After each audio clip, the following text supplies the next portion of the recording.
What up, B? Was good.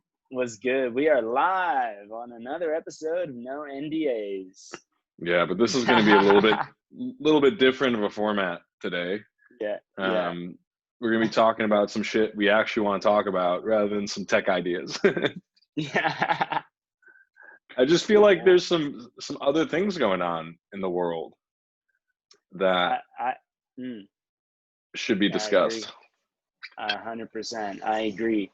And I think no NDAs, that the whole concept of it, the whole ethos of no NDAs must extend far beyond business and technology. You know, it's open communication, you know, bringing it on to the table, putting it on the table. Right. Yeah. Is there anything you've been really keen to share with in the ethos?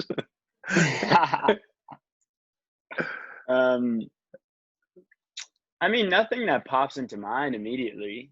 You know, nothing that pops into mind immediately. Yeah, unless there's anything coming to your mind that you want me to share. I mean, I've got a whole list of things in front of me. We just have like a bunch of themes that we kind of went through them, and I think they're just really good to tap into. And I think one that it's kind of like little sayings and mantras and stuff. One that really stands out and is very timely is a little quote I heard. I don't even know where it came from. I think it was some Chinese saying, but it's the stiffest tree is the most easily cracked. And I feel like there's a lot of cracks being shown in a lot of the trees we kind of thought were these foundations of society recently. Right. Yeah. You know, capitalism, for one, you know, I was recently in Venice, California, and it was quite surreal watching, you know, the whole of LA turn from, you know, this place of entrepreneurship and of, you know, for me personally, a beauty and serene environment really turn into a place of fear and protest. You know, a lot of fear, a lot of protest, a lot of looting. Not to say the protesters and looters are part of the same group. They're two different kinds of people. But, you know, it feels like in every major city globally, the cracks are being shown, and it feels like the veil of society was a lot thinner than we initially thought. Yeah. And do you think that, I guess, yeah, this is a bit of a detour, but do you think that quote unquote looting was justified? I mean, I empathize with the looters because I know that if I was a 15-year-old kid in the middle of LA, I mean, I grew up in Detroit, I would be out looting with my friends too. Like, I'm gonna be real with you. Like, we did some dumb shit when we were in high school. So I guarantee that, like, knowing where I was when I was that age, I'd be out there fucking doing it too. It's just trying to do some hood rat shit with my friends, you know? Yeah. Like, man, like, windows are naive as fuck. You know, you have these giant windows, and then you display all this shit, and you're like, yo, like, see all this shit? You're never gonna afford this shit, right? Right. Like, and it's glass. right. It's built to be broken. So I feel like, you know, again, that veil of society is like kind of that fucking glass. It's easily broken, right? For sure. And you know, what do you think about the whole looting situation? Do you think it was justified?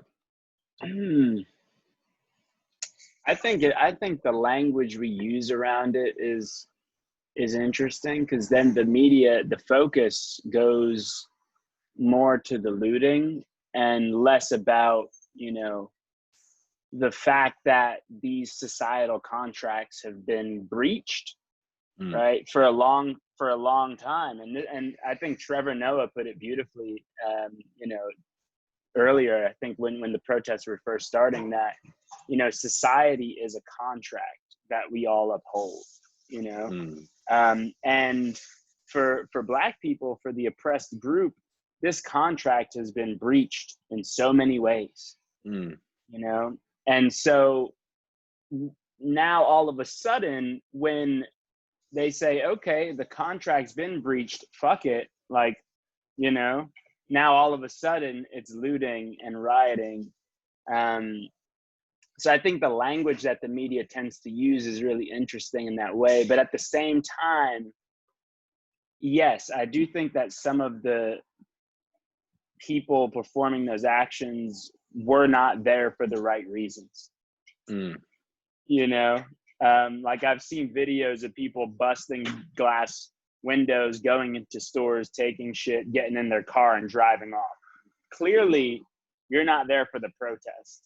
Right. Clearly, you're just trying to get some free shit. You know? Yeah.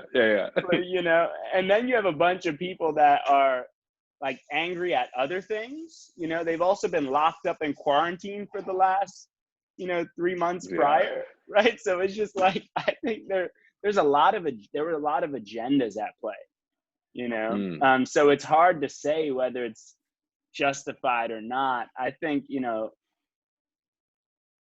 I personally would err on the side of,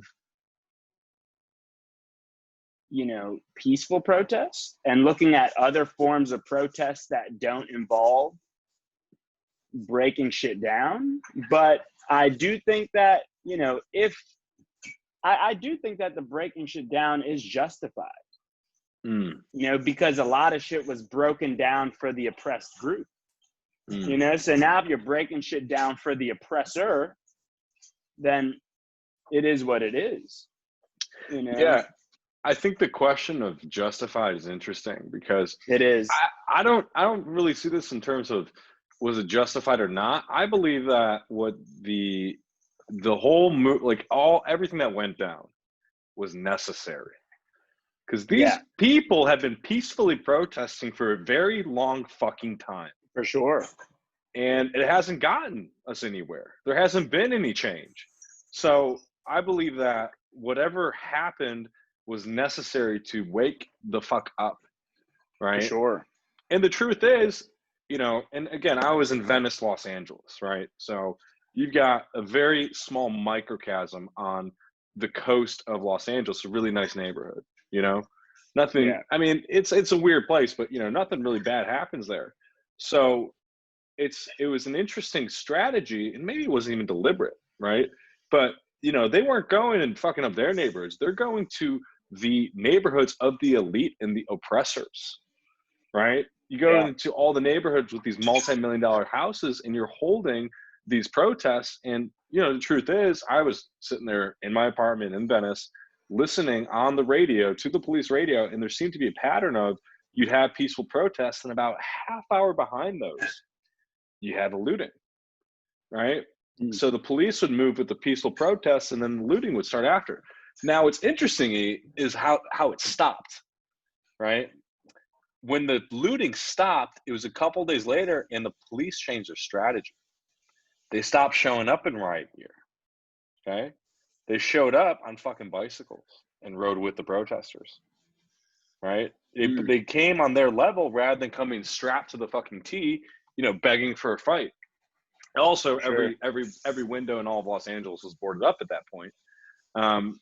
But anyway, I digress. I think it was necessary. I think it was necessary to make people care, right? I agree. Because I think, in my opinion, I don't really think the Civil War ever really ended. Like I think that was probably what we consider to be the war was probably a battle in the larger war. Like if you think about what happened post-Civil War, it just was other manifestations of brutality and oppression of specific groups, and so I agree. It's all to say I agree. It was necessary.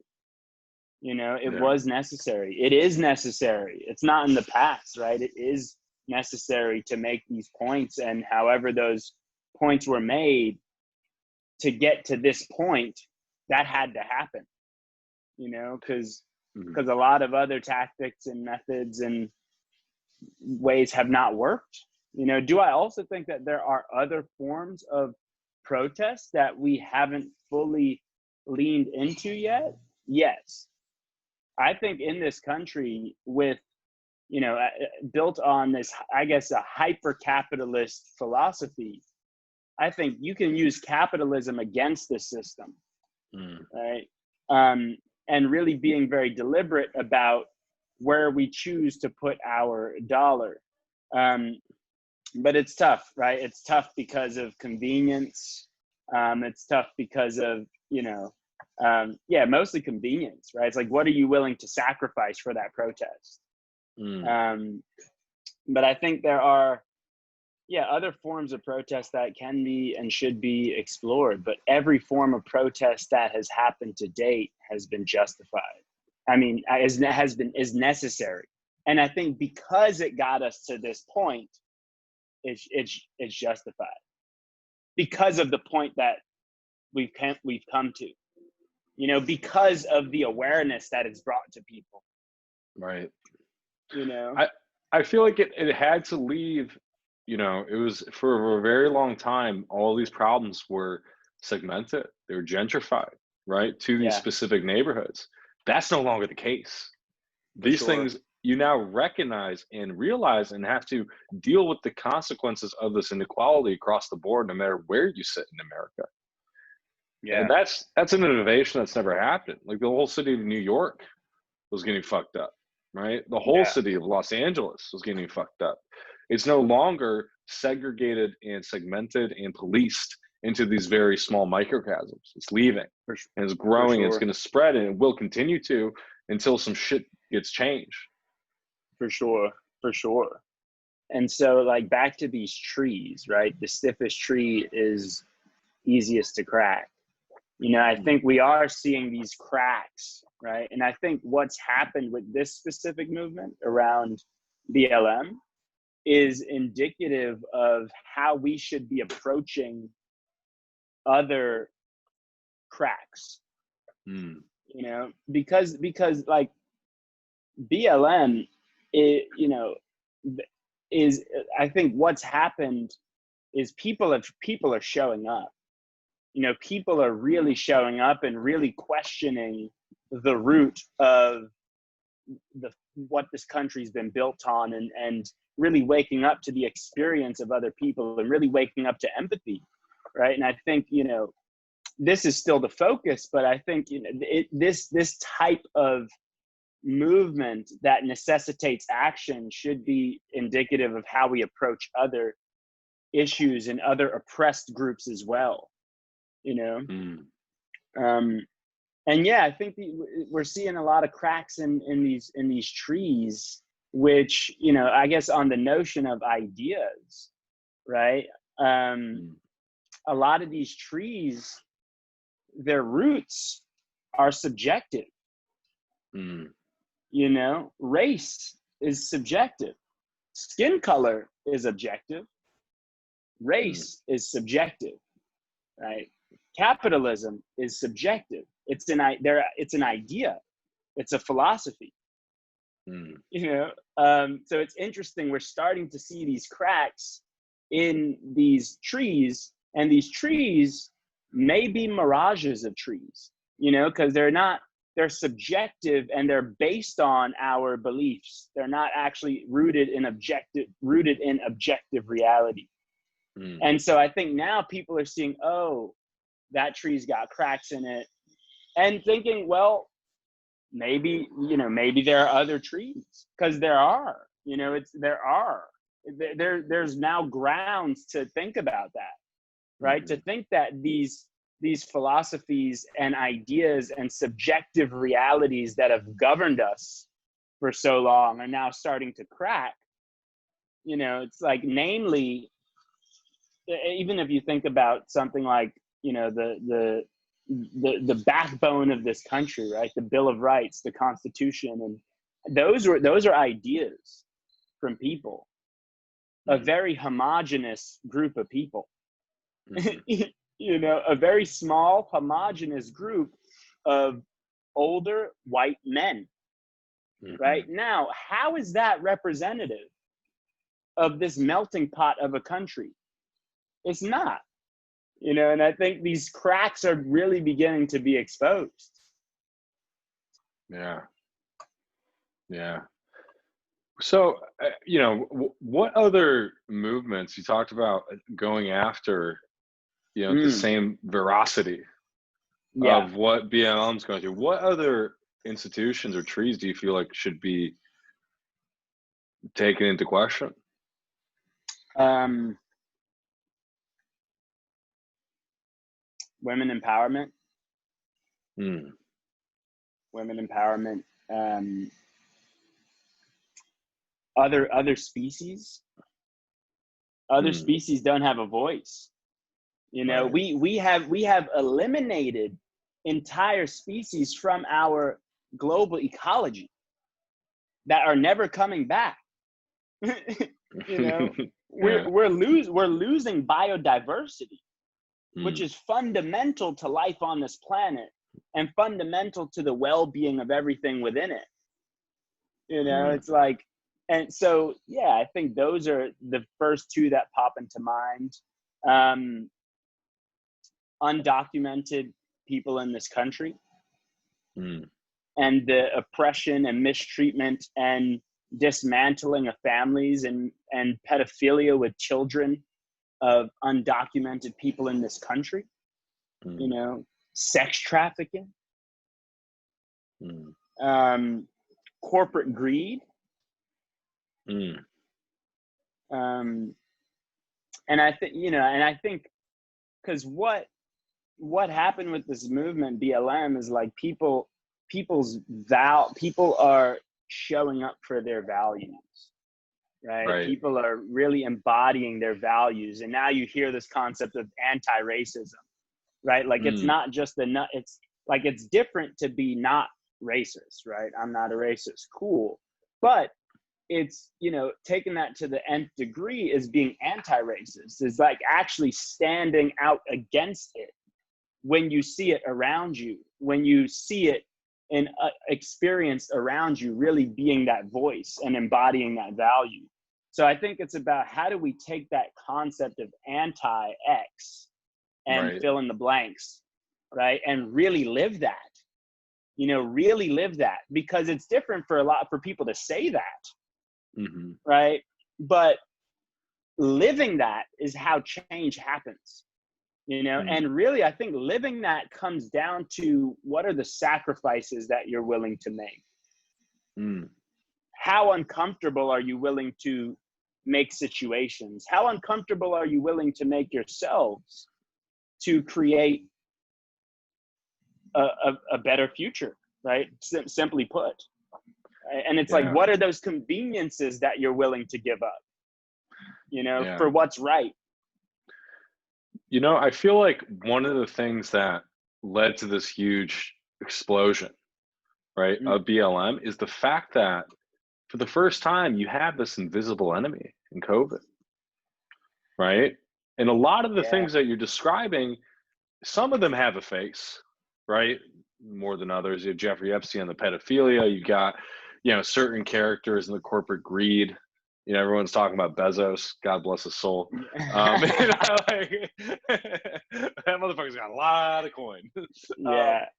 but it's like for the first time, you have people become accustomed to an invisible enemy, right? That they live in Mm, fear of, mm, that they hear about every single day. And, you know, it almost feels like to me, you know, they become empowered to show up and use, like they see themselves more as an individual, but also individuals in the greater whole, right? I spread COVID to my neighbor that goes to 10 people, 100 people.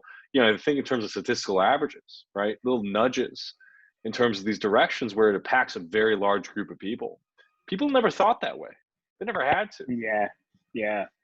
You know, they never had to look over the shoulder in fear of something they can't see or recognize or feel, right? Yeah. And it's kind of like all these different viruses, if you will, are permeating our society globally, right? Mm, And people will feel more comfortable not only discussing them, but showing up in protest of them and, you know, working together to say, hey, hold yourselves individually responsible to play your part in curing the world of this disease. Mm, yeah.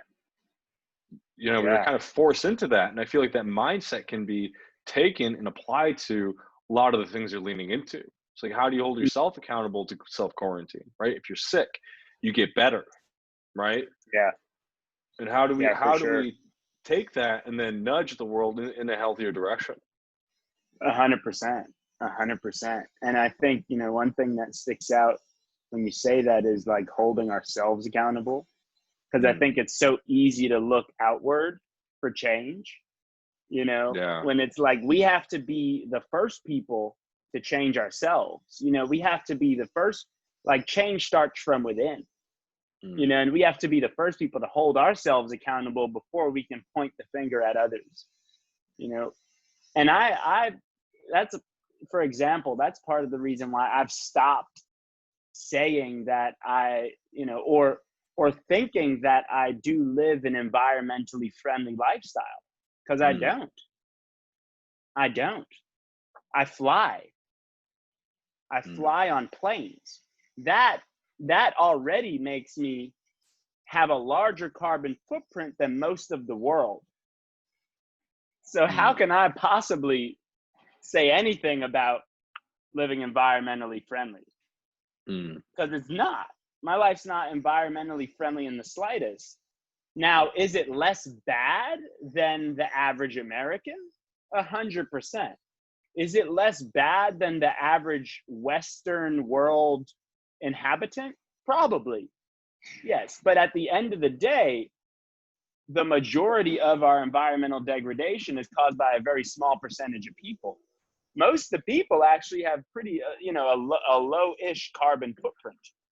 mm. So it's like, and that point is more around like holding myself accountable, right? Instead of attaching on to this idea that, oh yeah, I'm living sustainably, I'm living friendly. It's like, no, be Mm, honest with yourself, be right. transparent with yourself, and hold yourself accountable, Yeah. You and know, own it's it own it mm, you know and that's the other thing that's funny, not to bring everything back to this metaphor, but it's interesting, like with COVID. It's like, yo, I don't got COVID. And like, you sure? Or are you just asymptomatic? Yeah.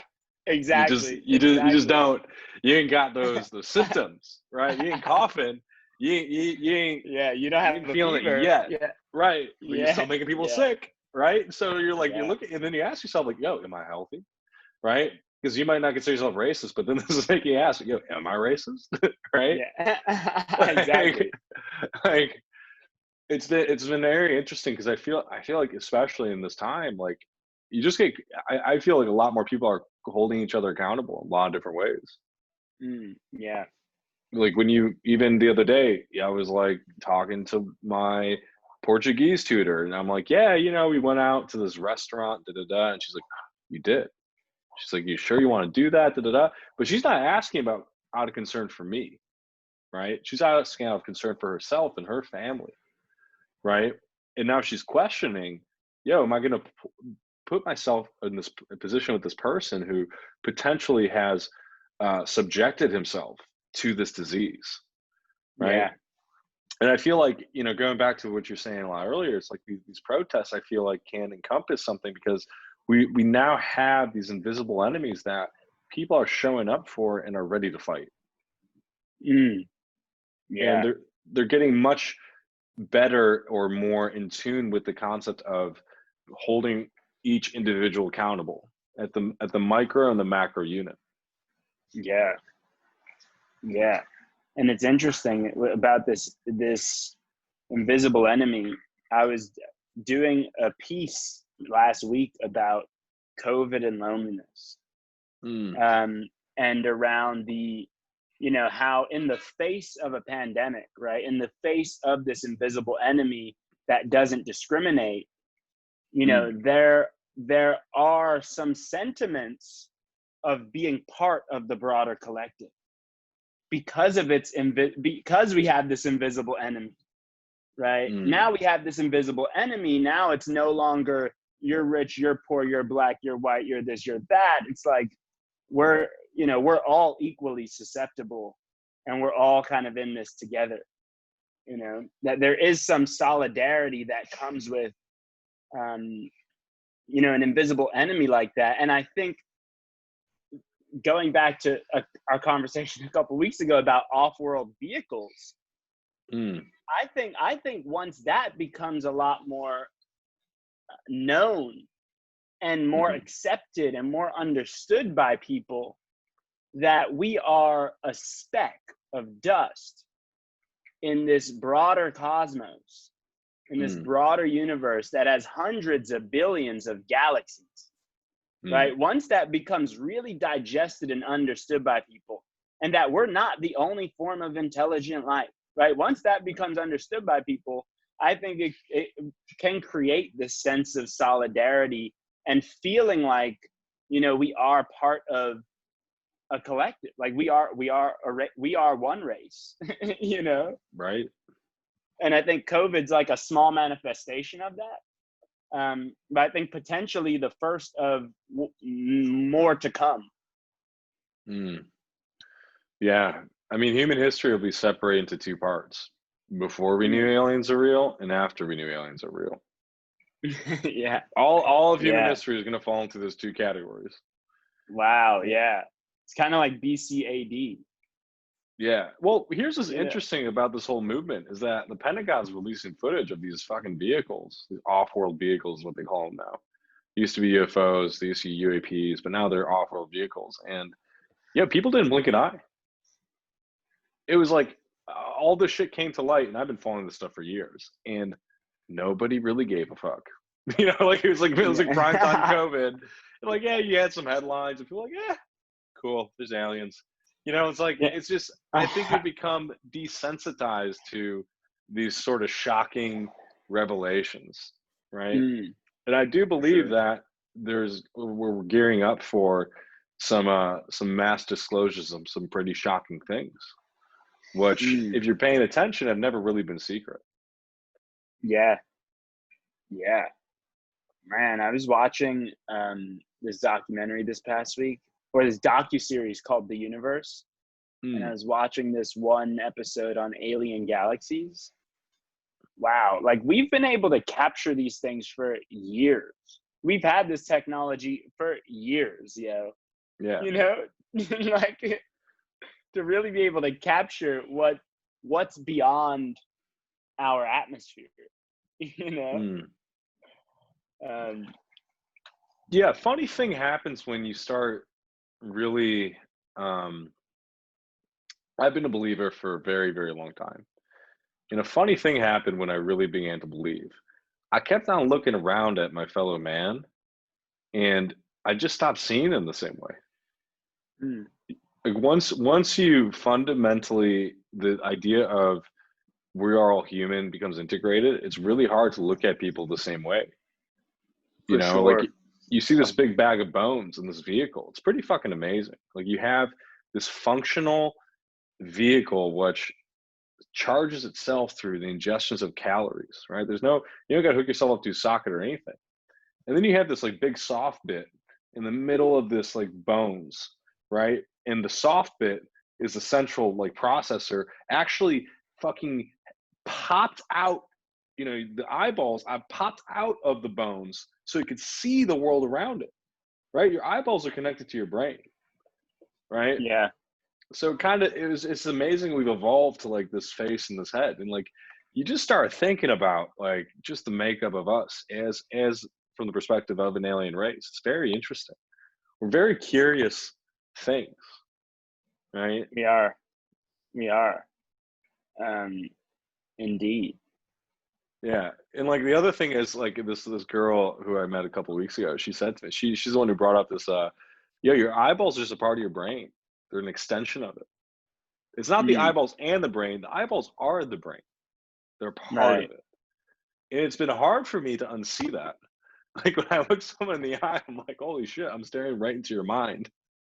Right? Yeah. Like, I don't know. It's but I think the minute that those revelations happen, the world is going to rapidly change. Hopefully. Or maybe it won't. I don't know. Right. Yeah. Because there is a lot of I think a lot of the atrocities that plague us are centered on this premise of the other. Mm, There's this otherism, right? A lot of wars that are being fought are, you're fighting the other, whether it's right. a belief, right? Whether it's a belief, other belief systems, whether it's other, I mean, even if you look at, the Rwandan, like, civil war, pretty much, right? That, Mm, if you really boil that down, is based on the way that they looked. And that was a manifestation of yeah. European colonization that created this sense of otherness amongst two groups that were part of the same lineage, right? So Mm, there's always this concept of the other, and I think that is underneath a lot of the atrocities at the moment. But the second that, you're right, the second that switches, and now the other is no longer amongst us, right? The other is actually, some other life that is beyond our comprehension currently. I think things will shift. It's just a matter of how and when and will we get to that point where people really internalize that, and what's going to be the catalyst, mm. Yeah. It's fascinating because you're right. It's like, even being like, I'm Iraqi Christian, right? We come from Right. the same home as our neighbors, yet, for thousands of years, we've been killing each other, man. It's been an ongoing war, and it hasn't stopped, and Yeah. it probably never will stop. This concept of the other. Right. So, Yeah. and the question is, if you really have something where, like, yeah, these motherfuckers are very different, right? They're like very other. Yeah. Will they be another other, or Yeah. will the other others go away? Right. Right. Yeah. True.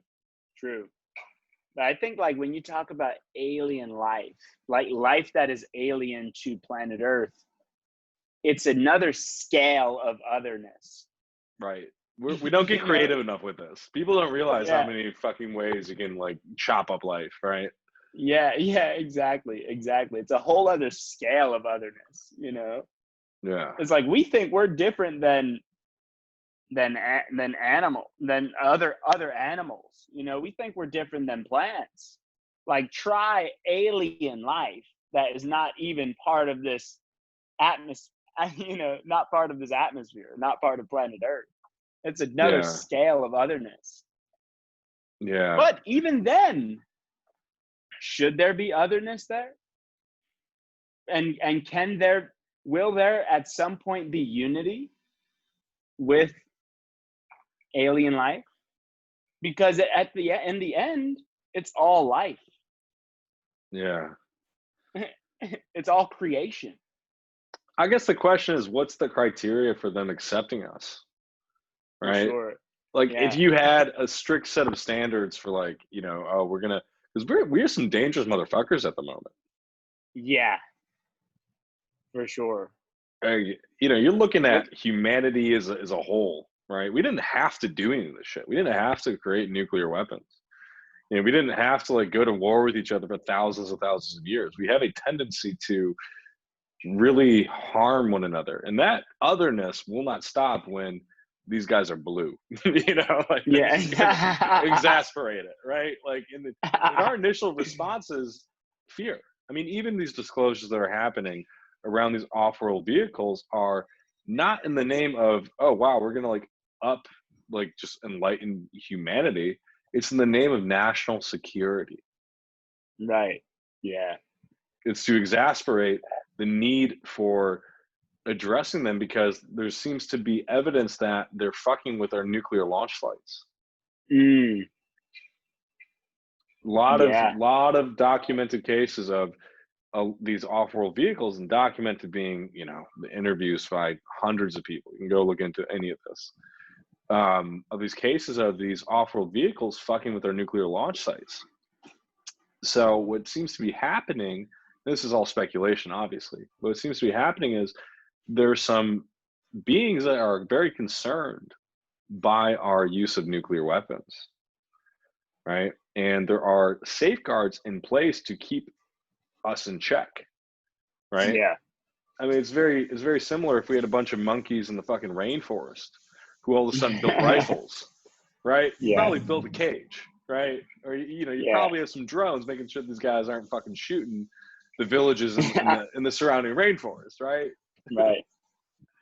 So, it's like now that we have these things, there's definitely monkeys ain't giving up the rifles, right? Not by Yeah. not by their own by their own choice. So what do you do with these animals that display this level of aggression? Yeah. How do Which you approach it? yeah, for sure. For sure. Because out of all of I mean, we have decades of documentation and records of being visited by extraterrestrial Mm. life forms, right? But we have no record of any of these extraterrestrial life forms coming with the intent of harm, Mm. Well, the, which the is truth is, if you're going to get past that great filter, you ever heard this term, the great filter? no. So the great filter is this hypothetical wall that all other life in the surrounding galaxies, if we are alone, hits, right? That stops it from climbing to those next levels, next echelons of space and time travel. And the question is, like, where does the great filter sit? So we are probably edging on that. We finally have telecommunication technology. We have vehicles that fly. We have the ability to really warp and change our planet and collect energy in interesting ways, right? Yeah. So we're kind of we're edging on the great filter, and the goal of our species is to get past it, right? Mm. I believe that these off-world vehicles and those that pilot them have very much so surpassed the great filter, and it was through unity and through ways awareness and consciousness and deliberate decisions, which I believe also would come with a code of conduct when it comes to interacting with these lower vibrational species. We have this on planet Earth. You go into the forests, into some of these very ancient villages out on these islands and in Africa, there's a lot of laws around interacting with the native locals, right? Yeah. Not allowed to fly a Sure. helicopter in there. You can't go in there. And there's also documented cases of missionaries making their way in there only to get their head chopped off, right? Yeah. So we've already kind of established a very similar approach to what I believe they had to us of do not engage, right? You're going to disrupt their culture, their evolution. They're still in the woods and they're 1,000 years behind. It is not our place to say at what level they evolve or to interfere, because it's going to spark Yeah. fear. Oh, for sure. For sure. And do you think they're 1,000 years behind? Oh, the people in the forest? Yeah. I mean, if you look at, like, they don't have iPhones. Oh, Yeah, maybe. for sure. For sure. I don't fucking know.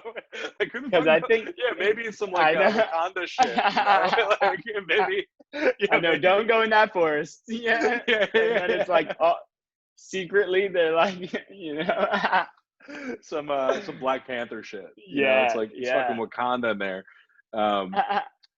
Yeah. No, Fuck. Yeah. the only reason I Who ask knows? is because I think some of the core things that make us human, we've really at least what modern society, right, or modern society, our progression has suppressed a lot of the core things that make us human.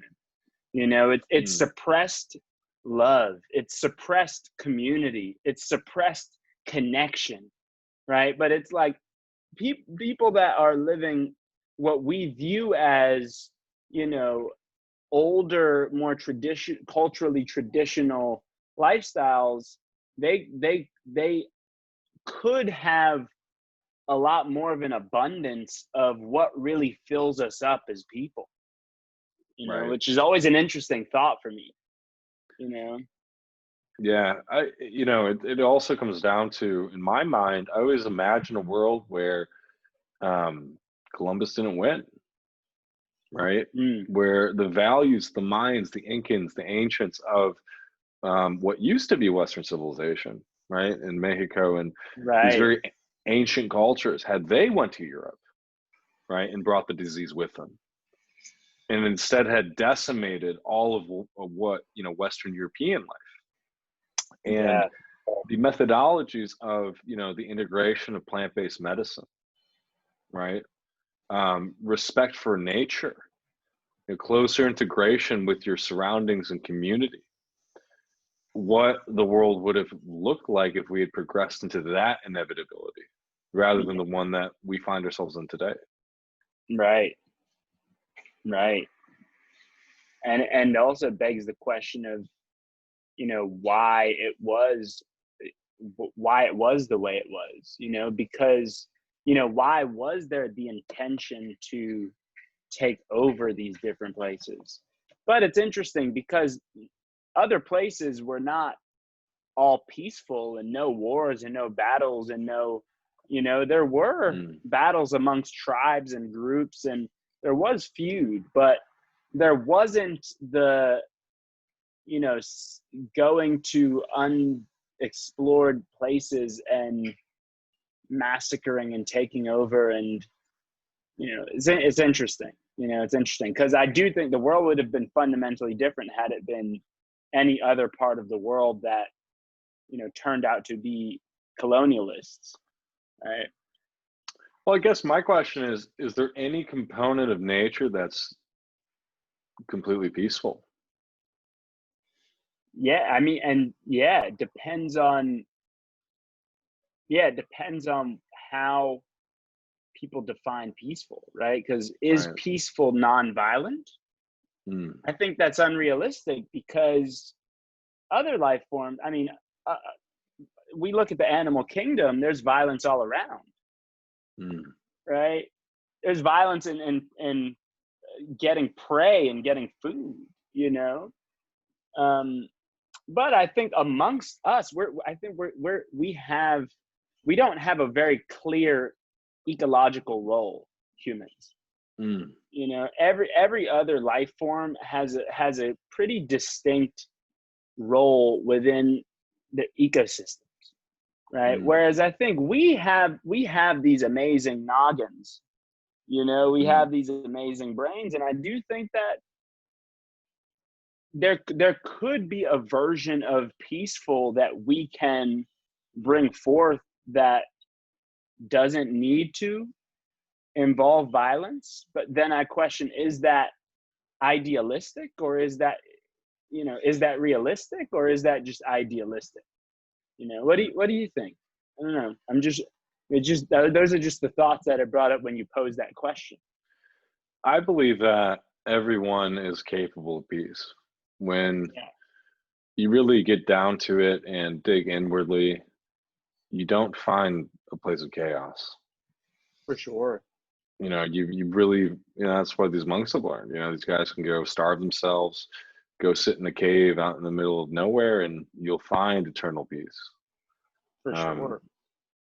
it's something we have the ability to find as people, and the question is, I do believe that we are finding it. I believe that there's this universal movement, possibly the biggest movement in human history that doesn't have a name, towards people waking up to their inner consciousness and Mm, finding inner peace in mass.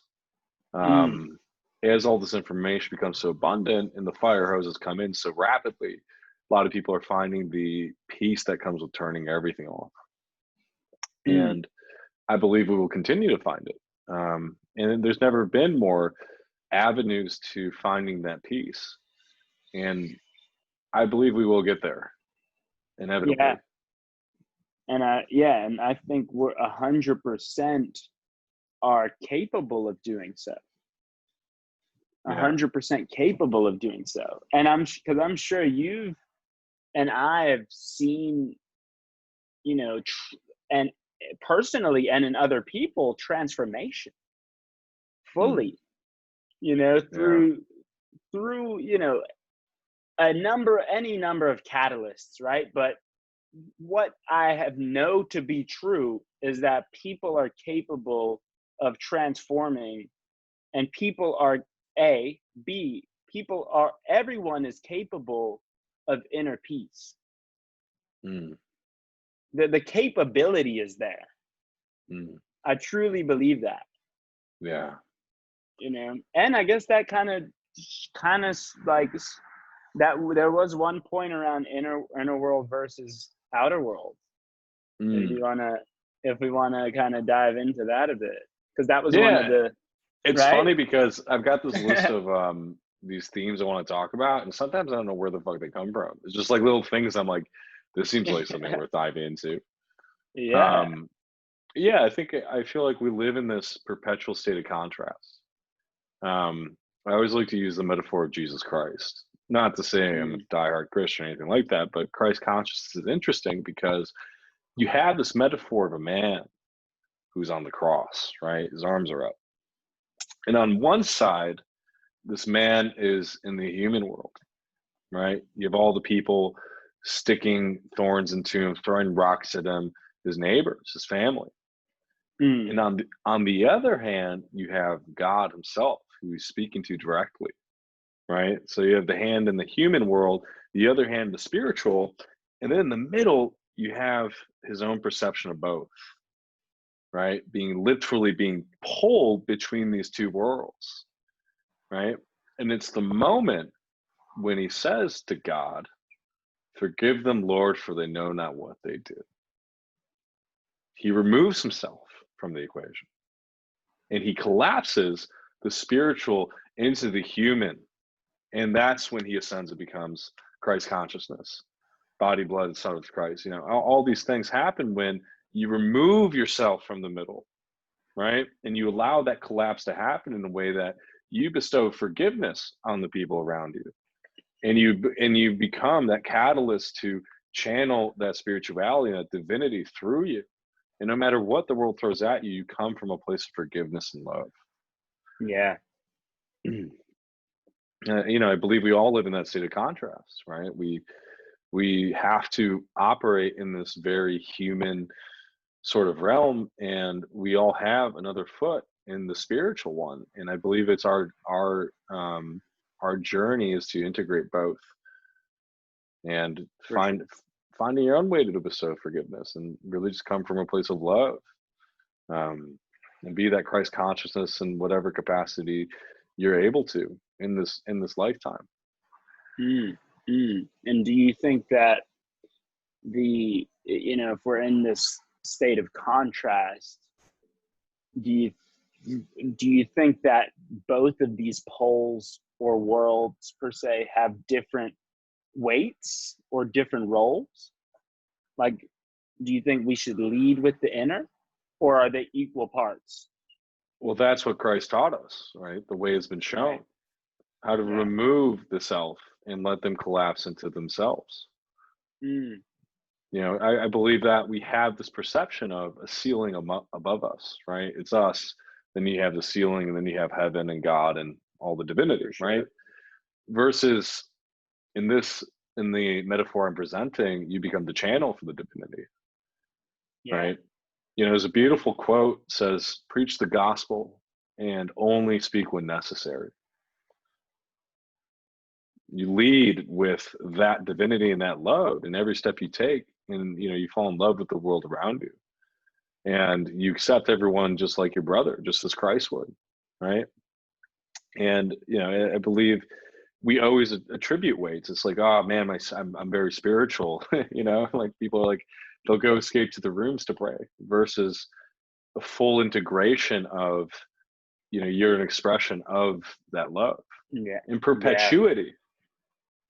Yeah. And that's Yeah. when you get out of the way as much as humanly possible. And like it'll always come back. Like the wall will always go up, boundaries will be For crossed. sure. But man, you can get through Will trickle in. that. Yeah. Yeah. Yeah. Yeah. It's and that's there. Yeah. It's like, the more those things collapse among themselves and upon themselves, and I don't know. I found that in my own journey that life becomes a bit easier When? when you can remove that separation of the spiritual For self sure. from the physical self. 100%. 100%. I would say the same. And it's so interesting how common it is to identify with the outer world, Mm. you know, and people, we build identities based on the outer world, right? And even outer world could even be thoughts. Thoughts are thoughts are external, right? They're external to us, you know. And there's such a, and I guess until you experience it, it's hard to conceptualize that who you are and your thoughts are separate entities, you know, or separate things, you know. But once you really start embodying your dharma, your nature, your brilliance, your love, your light, that spiritual body, right, that spiritual being, you're right, life does become easier. But it's a constant, it's an ongoing process. You know, it's an ongoing process. Yeah. It's and that's the thing. It's there's a great line. I'm a big fan of Marvel, and Doctor Strange. The Ancient One says to Doctor Strange in the comic book. I'm not sure if this is the movie. She says, "You can never overcome your demons. You can only rise above them." Yeah. You know, it's to say that they always walk with you, and it's a constant battle to always overcome these things. That when they come up, you know, you will always be in the state of imbalance, right, between the human and the spiritual world. You know, even the monks in the cave, you know, they still have to drink some water and eat some food. Some of them, right? There's other things saying that you don't even need that. But you know, unless you choose to take on that sort of role, you know, you're always going to be in a perpetual state of balance and rebalance with your spirituality and your divinity, until you surrender and stop fighting, and then it becomes Yeah. the expression of one. But you know, it's always going to be a constant battle, and that's okay. And that's the challenge of being human. You're kind of going to always be caught between these two worlds. But you know, if you can really get the fuck out of the way, like Jesus did, right? Like, and just for a minute, forget who you are, right? Right. Like, surrender completely and just die, right? Because that's what meditation is. It's practice of death, right? It's Yeah. complete surrender of the human into the divine, and vice versa. You get in the habit of doing that regularly, which, you know, these higher levels of meditation can help you achieve. It really reveals how disconnected you are with your thoughts, with your identity, and it's a sense of relief.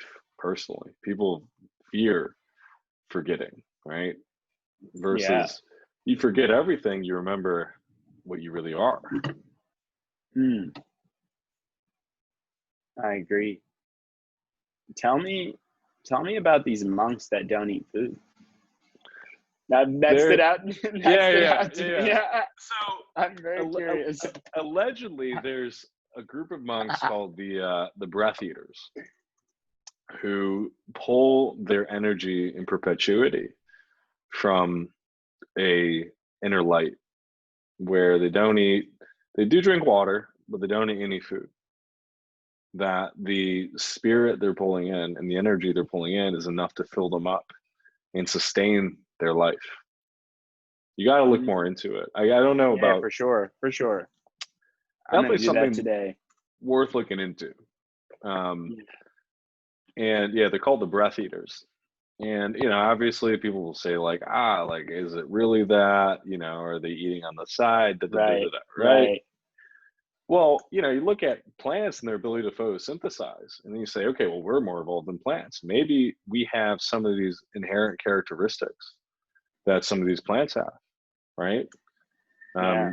Or potentially, maybe even we could evolved using technology to encapsulate some of these characteristics of plants Yeah. to automatically sustain ourselves. It's not far-fetched, right? Yeah. We have examples of this. For sure. And we have a common ancestor. You know, we all have like life on Earth all comes from a common ancestor. You know, and when life first began on this planet, when the first multicellular organisms actually came onto land, like the sources of energy was carbon. You know, it was carbon, and then oxygen started getting pushed out into the atmosphere, and then other life emerged, and their source of energy was oxygen. You know, so in the end, yeah, we all do come from the same source. We evolved from that same source. So I do see, you know, I do see a connection there, and I'm definitely going to check out these breath eaters. I guess the question is, could we return to this original mode of energetic intake? Yeah. I mean, if an earlier iteration of us had this ability, right? Obviously, you can evolve out of a certain characteristic or feature. However, you know, a lot of the remnants of the previous builds still stick around. So, do we still have this ability to For sure pull from the natural atmospheric availability of energetic centers around us? Yeah. And I'm curious to know if these breath eaters, you know, what if this is true, you know, what is the mechanism that allows them to energize purely from water and taking in energy through the breath, through prana? And is it something that everyone's capable of, or do you have to reach a certain place to be able to do that? I don't know. Well, I believe that we're all, like kind of what you said earlier, right? We're all capable. Yeah. And every one of us is individually capable, and some things take more deliberate action and training and sacrifice than others. But, you know, if one human being is capable of something, that's the beauty of the 4-minute mile, right? You ever read about that story? You had this guy, I can't remember the name off the top of my head, terrible names, who broke the 4-minute mile, thought it was impossible to run a mile in 4 minutes. That year, tens of people did it. So up until this point in history, nobody had broken the 4-minute mile. And then all of a sudden, this guy shows the way and shows it's possible. And then you have dozens of people over the course of weeks doing the same thing. Sometimes it takes one person to show it's possible, and others will show up. Even if it takes a lot of training and people spend a whole lifetime trying to achieve something that was thought not to be achievable, once you show them the way, it's definitely, you know, we have this ability to adapt, and when we feel inspired to achieve things that we never thought were possible. For sure. Yeah. I think that could be a great point to leave it on. Leave it on. All right. All right, guys. It's been real. It's been a great range of conversation here. Yeah, right. It's fun. All right. This is definitely going on the podcast. It's been really. Thanks. Later.